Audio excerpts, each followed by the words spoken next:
El año de 1996 gobernaba Alberto Fujimori. Era una dictadura totalmente ilegal, porque había hecho uso de la reelección, estando esto totalmente prohibido en la Constitución. Pero él quería ser nuevamente reelegido, y eso era imposible, incluso en su misma Carta Magna. Entonces él se le ocurrió crear un mecanismo apropiado, jurídicamente creado por él, para poder postular nuevamente. A ello se le llamó la interpretación auténtica. Bueno, realmente era una auténtica estupidez, pero él se creía Leguía.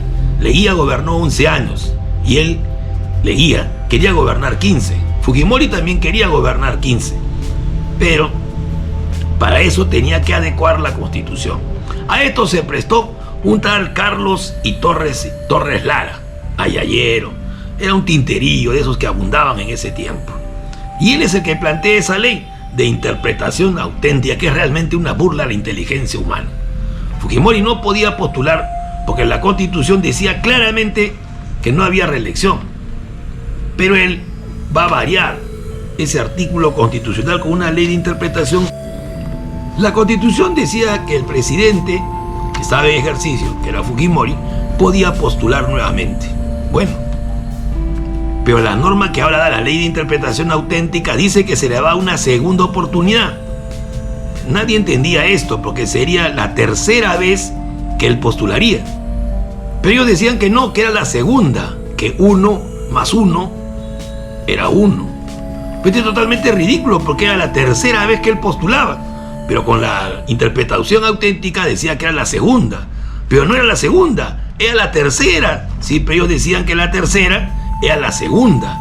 Esa era la interpretación que había dado a este que realmente era un tinterillo, Carlos Torres y Torres. Bueno, esta burla a la inteligencia humana se aprobó en el Congreso. Es obvio que los abogados y la jurisprudencia nacional no podían estar de acuerdo con semejante estupidez. Y el caso llega al Tribunal Constitucional. Y entonces el Tribunal Constitucional falla en contra. Ante eso, ¿qué hace el Congreso? Destituye a 3 miembros: Manuel Aguirre, Guillermo Rey y Delia Reboledo. Los 3 son destituidos. Ante la protesta internacional, se promueve un referéndum, pero el Congreso impide el referéndum. Entre comillas, el dictador ahora podía participar en una nueva elección. Bueno, y así llegamos al 9 de abril, porque estamos en antecedentes, ¿no? Al 9 de abril del año 2000. Y entonces Fujimori postulaba nuevamente por tercera vez para tratar de ganar simpatizantes. Días antes de las elecciones él dijo que iban a entregar unos lotes de terreno a todas aquellas personas que no tenían terreno. La gente a esto llamó los fujilotes. Pero para conseguir estos fujilotes había que inscribirse y obviamente votar por él. Bueno, él tenía todo a su favor. Controlaba la OMPE, todos los mecanismos creados y que eran del Estado le favorecían evidentemente. Había una dependencia total al Servicio de Inteligencia Nacional. Era una elecciones realmente sin garantías. La prensa bailaba el ritmo del chino. Se entiende que Fujimori y Montesinos habían comprado antes a todos los medios de comunicación. Y solamente había un canal, que era el canal de cable, Canal N, que era el único que transmitía. Pero este canal no llegaba a muchos lugares del Perú, por lo tanto era solamente en algunos lugares.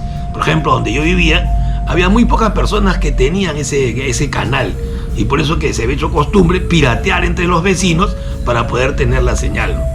La otra era grabar los programas en unos cassettes y pasarla pues para que otros pudieran ver los programas que pasaban en cable. Sobre todo los especiales que hacía Canal N sobre la violación de derechos humanos que había cometido la dictadura. Y eso no lo hacía nadie más que Canal N. Y ese era un mérito en ese entonces. Lástima que Canal N hoy día sea realmente una vergüenza nacional, porque es un instrumento triste final de Canal N. Es un instrumento de la dictadura. Bueno, lo cierto es que en ese tiempo todos los canales bailaban el baile del chino. Y cuando se producen las elecciones, los dos candidatos de fuerza eran Toledo y Fujimori. En el primer flash, Toledo ganaba 48.5 contra 42.7 de Fujimori. Pero extrañamente se va la señal. Y cuando se va la señal fue bien gracioso porque todos estábamos viendo que la señal se puso negra y comenzaron a pasar extrañamente dibujos animados.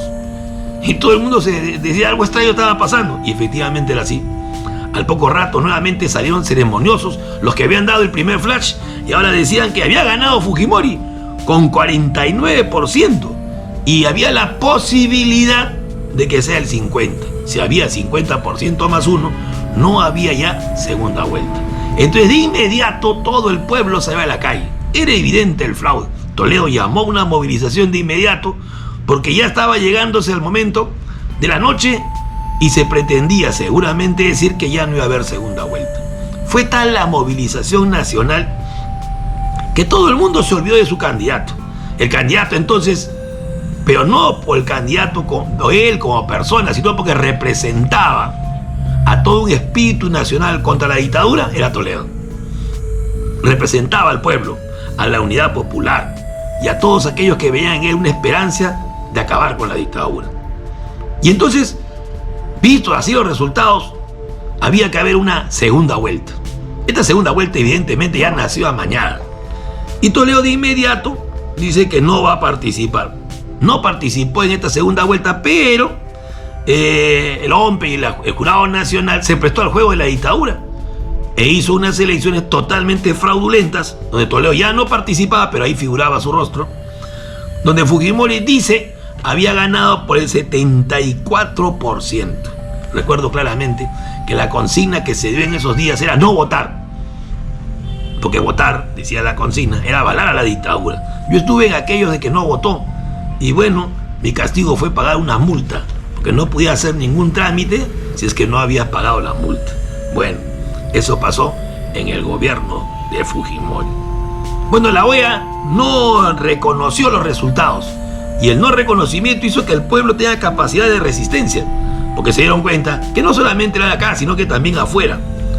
A la ceremonia esta convocada por Fujimori para la juramentación, la mayoría de presidentes repudiaron su participación. No vinieron. Solamente asistieron dos, el tirano boliviano Hugo Banzer y Gustavo Noboa de Ecuador. Toledo entonces ante esta situación convoca a la marcha. Y ese es el tema justamente que nos trae a esta reunión, la famosa marcha. Esta marcha tenía varios objetivos. Y no solamente era un día, eran varios días. Empezaba el martes 25. ¿Qué pasaba el martes 25? El martes 25 iban a llegar todas las delegaciones de provincias y comenzaron a llegar. Y emocionaba ver cómo de todos lados del Perú comenzaba a venir gente con la consigna y va a caer, la dictadura va a caer. Y obviamente todos queríamos participar. Era un ambiente tal donde la solidaridad se fue haciendo una característica. Todos querían ver quiénes estaban llegando y estos eran agrupados en unos lugares que se llamaron tambos. Eran unos lugares donde se recibían los provincianos que venían, se les daba alimentos, víveres y hasta había una carpa para que pudieran estar ahí. Se creó un sentimiento de solidaridad que nunca antes yo he visto en otras movilizaciones. El miércoles 26 se convocó a una marcha de trabajadores. Ahí estaba pues la Central General de Trabajadores del Perú, en ese tiempo dirigida por José Luis Risco. Qué lástima que después haya terminado siendo un adalid de la derecha. Bueno, ahí estaba él y también el sindicato que agrupaba, el sindicato más fuerte en ese tiempo, y obviamente que la educación era muy importante, su presencia del SUTE, el Sindicato Único de Trabajadores de Educación dirigida por Olmedo Auris. Yo estaba presente ahí en el octavo sector que era la zona de Barranco, Chorrillos, Las Villas. En esta marcha de la CGTP participaron todos los sindicatos. También participaron un grupo que se llamaba Mujeres por la Democracia, que se habían agrupado para enfrentarse también a esta dictadura, que tenía como una característica la violación a los derechos humanos, y uno de esos acontecimientos había sido la esterilización a muchas mujeres. Bueno, el jueves 27 era el día del gran juramento, así se llamaba.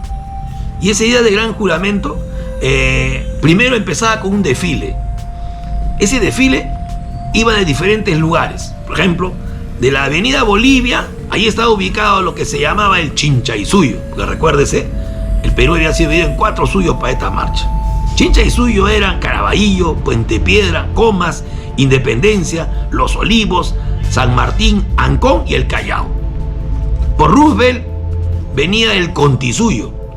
Ahí estaba el Cercado de Lima, Barrios Altos, Rímac, Breña, San Juan del Lurigancho, Canto Grande. Ahí estaba también en esta zona. En el Contisuyo estaba Miraflores, Surquillo, San Isidro, Surco, San Miguel, Lince, Pueblo Libre, Magdalena, Jesús María. Y en los diferentes lugares estaban diferentes distritos, ¿no? En Maocapa, por ejemplo, estaba el Contisuyo, y allí estaba La Victoria, el Agustino, Santa Anita, Ate, Vitarte, y estaba Ñaña, Chaclacayo, Chosica. Todos los distritos estaban ahí presentes. Era la movilización más grande de toda la historia. Algunos invitados extranjeros calcularon en 300.000 las personas que desfilaron. Otros más bien dicen 250.000. Pero era la más gigantesca manifestación que había habido probablemente en la historia peruana. Lo cierto es que a las 10 hubo un juramento de lealtad muy emocionante, donde una niña hizo juramentar a todos los presentes. Después vino el meeting, donde las palabras centrales obviamente las tenía Alejandro Toledo. Y hablaron también los dirigentes sindicales. Terminado esto, va a haber una vigilia. Se llamó esto Vigilia por la Democracia. Otros lo llamaron el meeting de la vigilia. Otros decían la Nochebuena de la Patria o la velada por la democracia. Mientras tanto, en el otro bando se preparaban explosivos en el bando del CIN, que usarían en el Banco de la Nación. Preparaban también bombas especiales para utilizarlas en los momentos cumbre de la marcha para ocasionar terror y caos. Ambos estábamos preparando el día 28. Y llegó el día. Era el día de la defensa de la democracia. Otros lo llamaron la insurgencia de la multitud. Bueno, Fujimori entonces juramentaba por tercera vez. Era algo totalmente ilegal. A las 8 de la mañana era la preconcentración en el Paseo de la República, porque estaba programado a las 9 la marcha hacia Palacio de Gobierno y hacia el Congreso. Internacionalmente hablando, hay que rescatar el papel del Premio Nobel de la Paz, Rigoberta Menchú. Ella apoyó la causa del pueblo. Habían otros que no querían dar su opinión sobre el tema. Bueno, se calcula que en ese momento habían aproximadamente 3 a 5.000 manifestantes en la avenida Bancay y en la Plaza San Martín. Era un aproximado. Y como ya hemos dicho, solamente un canal de cable hacía la transmisión. Ese era el canal N. Y como ya hemos mencionado, muy pocos tenían eso, pero sí lo tenían de manera clandestina. Bueno, informes posteriores dijeron que 380 policías se habían hospedado en 8 hostales del centro, pagados por un tal Manuel Aybar, que era el brazo derecho de Montesinos, y que también había una enorme presencia de vándalos infiltrados, que después se supo que era gente contratada de mala vida por el Servicio de Inteligencia Nacional. Bueno, se pidió permiso a la prefectura, a pesar de que el pedido lo hacía Jorge Santisteban Noriega, que era el defensor del pueblo. El legítimo derecho que tenemos todos a ejercer nuestro derecho constitucional de la libertad a protestar, no tuvo permiso ni licencia. Era una marcha sin permiso.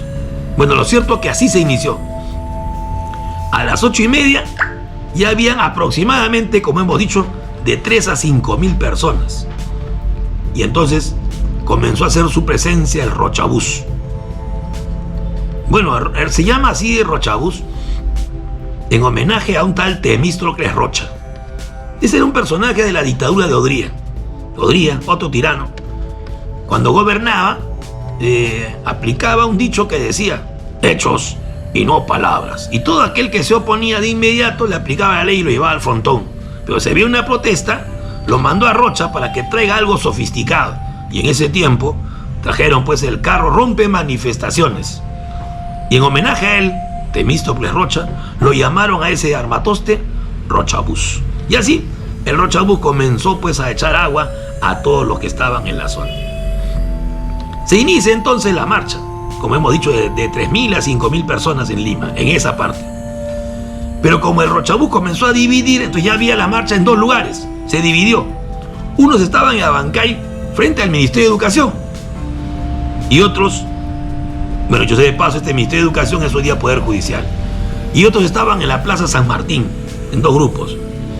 Bueno, yo estaba ahí, en ese lugar de la Plaza San Martín, no porque quisiera estar, sino que cuando empieza la represión, estábamos yendo con un grupo de amigos del SUTE por la zona, y cuando estábamos yendo, uno de los rochabuses, yo no lo había visto cercano a mí, hizo una curva, y ese Rochabús lanzó un chorro de agua tan potente que me arrojó a mí al piso, muy lejos de la distancia en la cual yo estaba.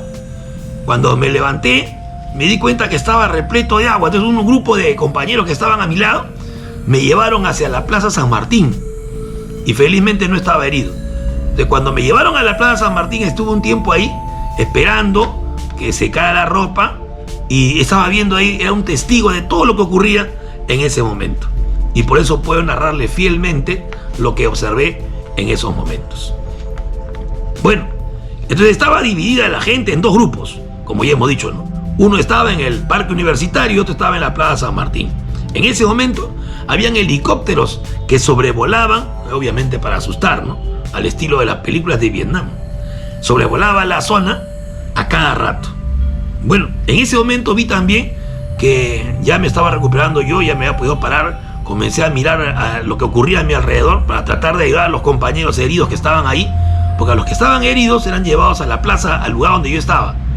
Y como ya me había recuperado, comencé a ir nuevamente hacia donde estaban todos. Y ahí, en uno de esos lugares, vi que la gente estaba cargando a un personaje.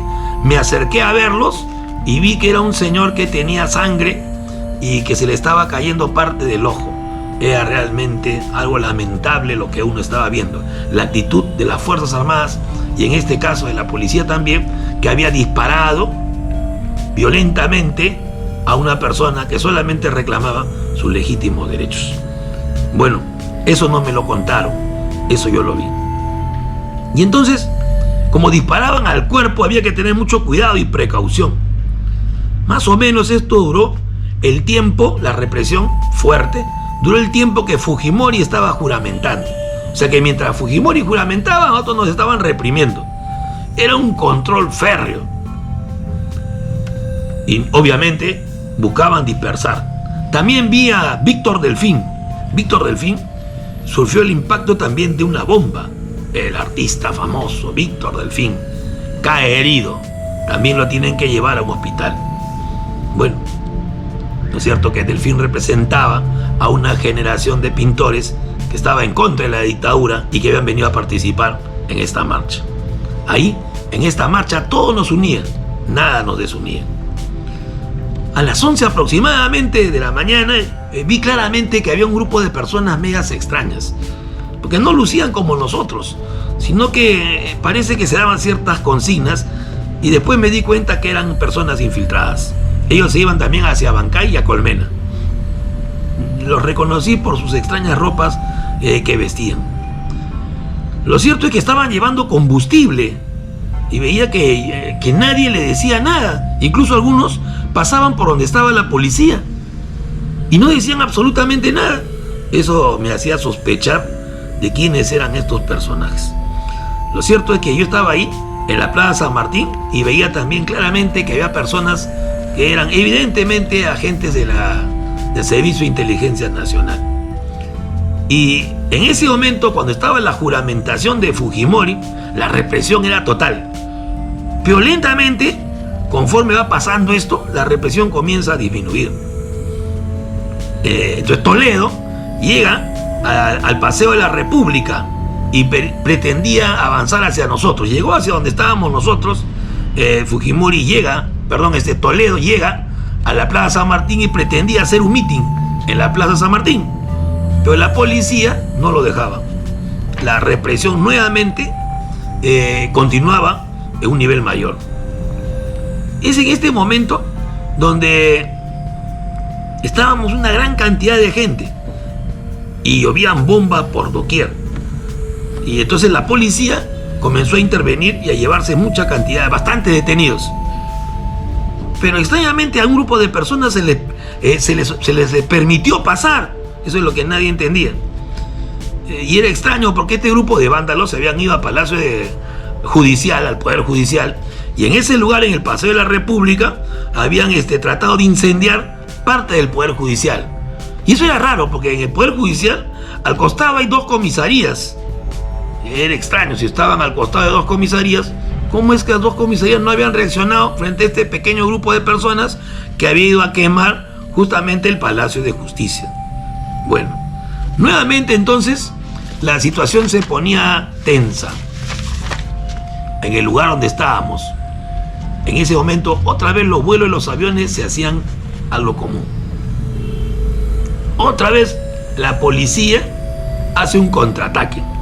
Nos retrocedemos, pero cuando retrocedemos, este grupo, otro grupo pequeño, fue hacia el Banco de la Nación y al Jurado Nacional de Elecciones. ¿Cómo? Si la policía estaba reprimiendo a todos y todos estábamos retrocediendo, ¿cómo es que un grupo pequeño había llegado e incendiado el Banco de la Nación y el Jurado Nacional de Elecciones? Esto es demasiado sospechoso. Lo que hacía, claro, darnos cuenta, ¿no?, que la policía y este grupo, ambos estaban comprometidos, ¿no? Había un acuerdo mutuo, alejar a los manifestantes y dejar terreno libre a los vándalos, que obviamente eran del Servicio de Inteligencia Nacional. La represión continuaba y luego pues seguía el repliegue. Sabino Bautista Soto es uno de los sobrevivientes del Banco de la Nación y él confirma lo que estoy diciendo yo, ¿no?, esto del repliegue. Incluso él vio cómo entraron este grupo de vándalos y la policía no hacía nada frente a ellos. Él incluso dijo, ¿no?, para que la policía dispare hacia donde estaban ellos, pero la policía no le hizo caso.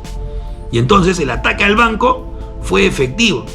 Al poco momento de esto, ya no solamente estaba quemándose el Banco de la Nación y el Jurado Nacional de Elecciones, sino que también explotó de una manera extraña el Banco de la Nación.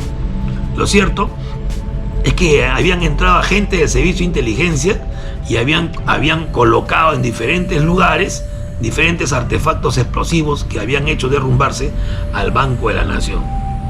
Ahora, lo raro es de que la intervención de los bomberos tampoco se dio, a pesar de que por ahí en la zona habían 3 compañías de bomberos: la Salvadora número 10, la Francia número 3 y la Roma número 2.